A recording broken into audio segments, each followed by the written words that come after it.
Guys welcome back to my channel எஸ்டேகி wrestling நம்ம. So நான் இன்னைக்கு பார்த்தீங்கன்னா காலையில் எந்திரிச்சு இன்டர்நெட்டுக்கு திறந்த உடனே ஒரு துயரமான ஒரு செய்தி தான். நம்ம ட்ரைபல் சீஃபை பெற்றெடுத்த அவரோட ஃபாதர், அதாவது சிகா என்னாய் பார்த்தீங்கன்னா இறந்துட்டாரு. ஸோ சிகா என்னாய் யாருன்னா அவரும் பார்த்தீங்கன்னா டபிள்யூடபிள்யூலே இதுக்கு முன்னே ஃபைட் பண்ண ஒரு ரெஸ்லர் தான்.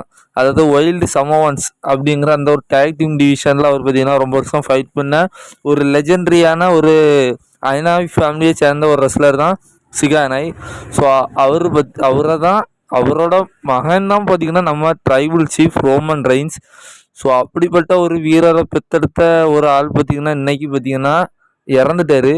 ஸோ ஆனால் அதை பற்றி நம்ம வருத்தப்பட ஒன்றும் இல்லை. அவரோடக்கு வயசு பார்த்திங்கன்னா 79 வயசு. ஸோ அவரோட இறப்பு பார்த்திங்கன்னா இயற்கையான ஒரு மரணம் தான். ஸோ அந்த வகையில் அவர் கொடுத்து வைத்தவர். நம்ம சேனலின் சார்பாக சிகா எனாயோட ஆத்மா சாந்தி அடைய வாழ்த்துகிறேன். So miss you Sika Anoa'i. So ஏன்னா இப்போ தான் ட்ரைபல் சீஃப் அந்த பிளட் லைன் ஸ்டோரி வேற லெவலில் போயிட்டுருந்து. ஸோ அந்த இக்கட்டில் பார்த்திங்கன்னா அதே பிளட் லைனை சேர்ந்த ஒரு மெம்பர் பார்த்திங்கன்னா இறந்துருக்காரு. ஸோ இது பார்த்திங்கன்னா கொஞ்சம் துயரமான செய்தி தான். So miss you Sika Anoa'i. So Sika எனாய்க்கு அந்த துன்பத்தில் அவங்கள இது பண்ணது பார்த்திங்கன்னா ட்ரைபல் சீஃப் அவரோட மகன் பார்த்திங்கன்னா ட்விட்டரில் ஒரு துக்கமான ஒரு செய்தியை போடுறாரு. ஸோ அதுக்கப்புறம் AEW போட்டிருக்காங்க, புள்ளி ரே, பால் ஹேமன், சோலா சிகா. ஸோ இவங்கெல்லாம் பார்த்திங்கன்னா நம்ம சிகா எனாய்க்கு இரங்கல் தெரிவிச்சிருக்காங்க. ஸோ இப்போ வீடியோ ஸ்டார்ட் பண்ணோம். சில இன்ட்ரெஸ்டான ரெஸ்லிங் நியூஸ் அண்ட் இம்பார்ட்டன்ட் அப்டேட்ஸோ நான் இன்னைக்கு கொண்டு வந்திருக்கேன். ஸோ அதை பார்க்குறதுக்கு முன்னால் நம்ம சேனலுக்கு யாராவது புதுசாக வந்திருக்கீங்கன்னா சேனலை சப்ஸ்கிரைப் பண்ணி பக்கத்தில் இருக்க பெல் பட்டனை ஆளில் போடுங்க. அப்போ தான் நான் போடக்கூடிய ஒவ்வொரு விதமான ரெஸ்லிங் நியூஸ் அண்ட் கண்டென்ட் உங்கள் நோட்டிஃபிகேஷனுக்கு வரும். அந்த நோட்டிஃபிகேஷன் பெல்ல ஆளில் போடுங்க. அப்போ தான் வீடியோஸ் எல்லாம் உங்களுக்கு கரெக்டாக வரும். ஸோ வீடியோ ஸ்டார்ட் பண்ணோம். நம்மளுடைய ஆசம் ட்ரூத் இருக்காங்களா? ஸோ அவங்க பார்த்திங்கன்னா இந்த வாரம் நடந்த மண்டே நைட் ட்ராவில் பார்த்திங்கன்னா அவங்களோட டேக் டீம் சாம்பியன்ஷிப்பை இழந்திருப்பாங்க. ஸோ அதுக்கான சில இந்த ரீசன்ஸ் பார்த்திங்கன்னா தெரிய வந்திருக்கு. ஸோ உண்மையான ஒரு சூப்பரான விஷயத்த நான் நேற்றைக்கு சொல்லியிருக்கேன் அவங்க ஏன் தோத்தாங்க அப்படின்னு. ஸோ நேற்றை போட்டு அப்டேட் வீடியோ பார்க்கலன்னா போய் பார்த்துட்டு இந்த வீடியோக்குள்ளே வாங்க. ஸோ அதில் ஃபஸ்ட்டு காரணம் பார்த்திங்கன்னா இவங்கள பார்த்திங்கன்னா டேக் டீம் சாம்பியன்ஸ் ஆக்கணும்னு எந்த ஒரு முக்கியமான பிளான்ஸுமே கிடையாதான். அதாவது ரெசில்மேனியாவில் ஒரு மூமெண்ட்டை கொடுக்கணும். அது காமெடியாக இருந்தாலும் சரி, மக்களை என்ஜாய் பண்ணணும். ஸோ அதுக்கு பார்த்திங்கன்னா இவங்க 2 பேரும் ஜெயிச்சாச்சுன்னா உண்மையிலேயே ஒரு நல்ல ஒரு இதாக இருக்கும். அப்படிங்கிறதுக்கு ஒரே காரணத்துக்காண்டி தான் இவங்கள பார்த்திங்கன்னா டேக் டீம் சாம்பியன்ஸை பார்த்திங்கன்னா ஆக்கியிருக்கிறாங்க.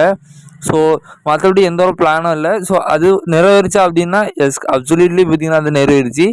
ஸோ அந்த காரணம் கரெக்டாக ஆகிடுச்சு. இனி பார்த்திங்கன்னா அது வேற ஒரு சாம்பியன்ஸ் ஆகிதான் ஆகணும். ஸோ அது கூட ஒரு காரணமாக இருக்கும் அப்படிங்கிற மாதிரி சொல்லப்படுது. ஸோ அடுத்தது அது விட்டால் வேறு வழியும் கிடையாது. ஜட்ஜ்மெண்ட் டே தான் இப்போ பார்த்திங்கன்னா அவங்க ஸ்டோரி லைனுக்கு அந்த டேக் டீம் சாம்பியன்ஸ் எல்லாம் இருக்கணும்.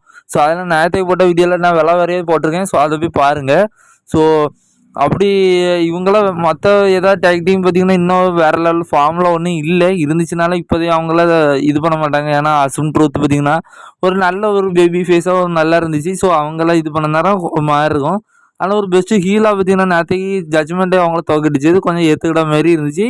அது மட்டும் இல்லாமல் ஜட்ஜ்மெண்ட் டேக்கு ஃப்யூச்சருக்கும் அது நல்லது. ஸோ அது கூட ஒரு காரணமாக இருக்கும் அப்படிங்கிற மாதிரி சொல்லப்படுது. அடுத்தது இவங்க தோற்றதுனால இனி பார்த்திங்கன்னா ஜட்ஜ்மெண்ட் டேக்கு நிறைய ஃபியூட் இருக்கும் ஃப்ரெஷ்ஷான ஒரு டேக் டீமில் இருந்து. ஸோ அவங்களுக்கும் பயங்கரமான வாய்ப்புகள் கொடுத்த மாதிரி இருக்கும். ஸோ அது கூட ஒரு காரணமாக இருக்கும். இப்போதைக்கு ஜட்ஜ்மெண்ட் டேக்கு ஏன்னா அவங்க ஃபேஸாக இருக்கிறாங்கன்னா மற்ற ஒரு டேக் டீம் கூடலாம் இவங்க தோற்றாச்சுன்னா நல்லா இருக்குது. ஸோ அதுக்காக ஜட்ஜ்மெண்ட் டே ஜெயிச்சாச்சுன்னா இன்னும் நிறைய பேபி ஃபேஸ் டேக் டீம் இருக்குது. ஸோ நிறைய ஃபியூட்ஸ் எதிர்பார்க்கலாம். ஸோ அதுவும் ஒரு காரணமாக இருக்கலாம் இவங்கள தோக்க வச்சதுக்கு அப்படிங்கிற மாதிரி சொல்லப்படுது. அடுத்ததாக இந்த காரணம் பார்த்திங்கன்னா நான் நேற்றை போட்ட அப்டேட்டில் அந்த எதுக்கு தோத்தாங்கன்னு போட்டிருந்தாங்களா. ஸோ அதில் நான் சொன்ன காரணத்தை தான் இவங்களும் சொல்லியிருக்காங்க. ஜட்ஜ்மெண்ட்டோட ஃபியூடுக்கு தேவை. டேமின் பிரிஸ்டும் இதில் இன்வால்வ் ஆவார். ஸோ அதில் நான் விளவரையே சொல்லணும் அப்படின்னா வீடியோவில் இருந்தாயிரம் நீங்கள் அந்த வீடியோவை தயவு செய்து பாருங்கள். அதில் தான் அதை பார்த்துட்டு இதுக்குள்ளே வந்தால் தான் உங்களுக்கு புரியும். ஸோ அதை பார்த்துக்கோங்க. அடுத்ததாக இந்த வாரம் நடக்கிற ஸ்மாக் டவுனில் பார்த்திங்கன்னா பிளட் லைனுக்கான எக்னாலஜ்மெண்ட் செரிமனி. ஸோ இதை எங்கேயோ கேள்விப்பட்டிருக்கேனே அப்படின்னு நீங்கள் கேட்டிங்கன்னா நம்ம ரோமன் ரெயின்ஸ் இருக்கிற நேரம் நிறையா எக்னாலஜ்மெண்ட் செரிமனியே பார்த்துருப்போம். ஸோ அதே வகையில் பார்த்திங்கன்னா இப்போ ஜாக்கப் ஃபட் புதுசாக வந்திருக்காரு. ஸோ அவர் ஒரு சோலா சிகாவை எக்னாலஜ் பண்ணுறேன் அப்படிங்கிற மாதிரி ஏதாவது செக்மெண்ட் பார்த்திங்கன்னா நடக்க வாய்ப்பு இருக்குது. ஆனால் இதில் சில ட்விஸ்ட்டு நடக்க வாய்ப்பு இருக்குது. ஸோ அதெல்லாம் நான் சொல்லியிருந்தேன். ஏன்னா கேம் சேஞ்சராக நம்ம ஜாக்கப் ஃபட் இருப்பார் அப்படிங்கிற மாரி. ஸோ அதுவும் சில அப்டேட் சோலா சிகாவை பார்த்திங்கன்னா ஸோ அதெல்லாம் நீங்கள் அப்டேட் வீடியோ ஃபாலோ பண்ணால் தெரியும். ஸோ அவுட்லைனாக சொல்லணும்னா ஒருவேளை பிட்ரேயில் ஏதாவது நடக்கலாம். ஸோ நடக்காமலேயும் போகலாம்.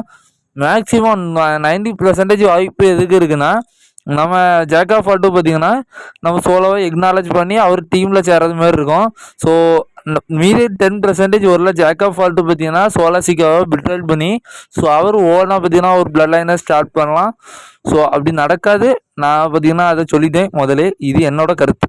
ஸோ அடுத்ததாக பார்த்தீங்கன்னா இந்த வாரம் நடந்த மண்டே நைட் ட்ராவில் அஃபிஷியலாக செத் ராலின்ஸ்க்கும் டேமியன் பிரிஸ்டுக்கான ஒரு வேர்ல்டு டைட்டில் மேட்ச் பார்த்தீங்கன்னா மனி இன் தி பேங்க்ல நடக்க போகுது. ஸோ அதில் பார்த்தீங்கன்னா அவங்களே சில ஸ்டிபுலேஷன் கொடுத்துருந்தாங்க. அதாவது செத் ராலின்ஸ் ஜெயிச்சாச்சுன்னா டேமியன் பிரிஸ்ட் ஜட்ஜ்மெண்ட்டை விட்டுட்டு வந்துடணும். ஒருவேளை டேமியன் ஜெயிச்சிட்டாருன்னா இது வந்து வேர்ல்டு ஹெவி பக்கமே பார்த்தீங்கன்னா செத்து வரக்கூடாது. ஆனால் இதை WWE அஃபிஷியலாக பார்த்தீங்கன்னா அது ஸ்டிபுலேஷனாகவே மாற்றிட்டாங்க. ஸோ இதன் காரணமாக என்ன வேணாலும் நடக்கலாம் இந்த மேட்ச்சில். ஒருவேளை செத் ராலின்ஸ் ஜெயிச்சாருன்னா ஸ்டோரி லைன் படி அவர் ஜெயிச்சாச்சுன்னா வேறு மாதிரி நடக்கும். ஸோ அதை நான் நேற்று அப்டேட் வீடியோஸ் போட்டிருக்கேன். இப்போ பார்த்தீங்கன்னா ரோமன் ரெயின்ஸோட ரிட்டர்ன் அப்டேட்டை பற்றி ஒரு நியூஸ் வந்திருக்கு. அதாவது நம்ம ட்ரிபிள் ஹெச் பார்த்தீங்கன்னா இப்போ பேட் மேக்கஃபீல்டில் ஷோவில் நிறைய விஷயத்தை பற்றி பேசியிருக்காரு. ஸோ அதில் குறிப்பாக ரோமனோட ரிட்டர்ன் பார்த்தீங்கன்னா இந்த சம்மர் ஸ்லாமுக்கு உள்ளே பார்த்தீங்கன்னா அவர் கன்ஃபார்ம் பண்ணி வச்சிருக்காரு. ஸோ அதுவும் ஏதோ ஒரு ஸ்மாக் டவுன் ஷோவில் தான் பார்த்தீங்கன்னா கன்ஃபார்ம் பண்ணி வச்சிருக்காரு. ஸோ ஆனால் இது நடக்குமா அப்படின்னு இது தெரில. ஏற்கனவே ஜூலை மாதமே ஸோ ரோமன் ரிட்டர்ன் வர்றாரு அப்படிங்கிற மாதிரி சொல்லப்பட்டுச்சு. ஆனால் இன்னைக்கு நடந்த சம்பவம் என்னன்னு உங்களுக்கு தெரியும். எஸ், ரோமனோட ஃபாதர் பார்த்தீங்கன்னா இறந்துட்டாரு. பொதுவாக நம்ம ஊரில் யாராவது இறந்துட்டாங்க அப்படின்னா அவரோட பையனாக இருந்துச்சுன்னா ஒர்க்குக்கு போவாங்க ஃபேமிலி சுச்சுவேஷனை வச்சு. ஆனால் அவங்க பார்த்தீங்கன்னா முழுசாக அந்த அவங்க சோகத்திலே இருப்பாங்க. ஆனால் WWEங்கிறது அது ஒரு எமோஷனலான ஒரு ஸ்போர்ட்டு. அங்கே பார்த்தீங்கன்னா இப்போ தான் அப்பா இருந்திருக்காங்க. ஸோ உடனே அவர் ரோமன் பார்த்தீங்கன்னா அந்த கேரக்டருக்குள்ளே வந்து பெர்ஃபார்ம் பண்ண முடியாது. ஸோ ஒருவேளை நான் நினைக்கிறேன் ரோமனோட ரிட்டர்ன் இன்னும் கொஞ்சம் தள்ளி போகலான்னு நினைக்கிறேன். மேபி மனி இன் தி பேங்குக்கு அடுத்து சம்மர்ஸ்லாமுக்குள்ளே வந்துருவாரா இருக்கும். ஒருவேளை அவர் பார்த்தீங்கன்னா மனி இன் தி பேங்குக்குள்ளேயே வருவார் அப்படிங்கிற மாதிரி சொல்லப்பட்டுருந்துச்சு. ஸோ அது பார்த்தீங்கன்னா கேன்சல் ஆகிடலாம்.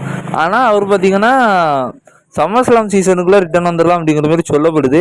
ஸோ இது எந்த அளவுக்கு உண்மைன்னு தெரில. ஸோ நான் இது என்னோட பெர்ஸ்பெக்டிவ், நான் இப்படின்னு நினைக்கிறேன்.